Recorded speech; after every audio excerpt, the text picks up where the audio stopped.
కులగణన చేపట్టాకే పంచాయతీ ఎన్నికలు నిర్వహించాలని తెలంగాణ ప్రభుత్వాన్ని బీసీ సంక్షేమ సంఘం జాతీయ అధ్యక్షుడు జార్జుల శ్రీనివాస్ గౌడ్ డిమాండ్ చేశారు. దేశ జనాభాలో 60% మంది బీసీలు ఉన్నారని, కానీ రిజర్వేషన్లు 18% ఉన్నాయని ఆవేదన వ్యక్తం చేశారు. ఓట్లు మావి, సీట్లు మీకా అంటూ ప్రశ్నించారు. కాంగ్రెస్ అగ్రనేత రాహుల్ గాంధీ నాగ్పూర్ కాంగ్రెస్ ఆవిర్భావ దినోత్సవం సందర్భంగా కులగణన చేపడతామని చెప్పారని ఆయన గుర్తు చేశారు.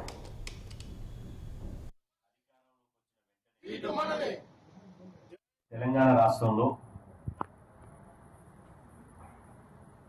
అధికారంలోకి వచ్చిన వెంటనే బీసీ కులగణన చేపట్టి బీసీలకు విద్యా, ఉద్యోగ, రాజకీయ రంగాల్లో 42% రిజర్వేషన్లు పెంచుతామని చెప్పి కాంగ్రెస్ పార్టీ తమ ఎన్నికల మేనిఫెస్టోలో పెట్టడం జరిగింది.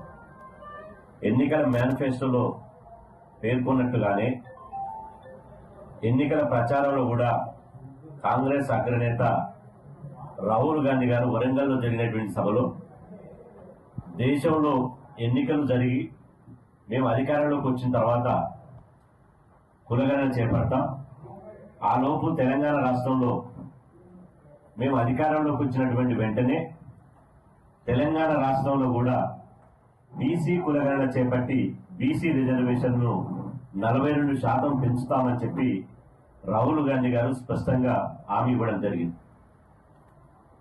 రాహుల్ గాంధీ గారి హామీ ప్రకారం కాంగ్రెస్ పార్టీ ఎన్నికల మేనిఫెస్టో ప్రకారం తెలంగాణ రాష్ట్రంలో తక్షణమే కులగణన, సమగ్ర కులగణన చేపట్టాలని చెప్పి రాష్ట్ర ముఖ్యమంత్రి రేవంత్ రెడ్డి గారికి మేము యావత్ బీసీ సమాజం పక్షాన మేము విజ్ఞప్తి చేస్తున్నాం.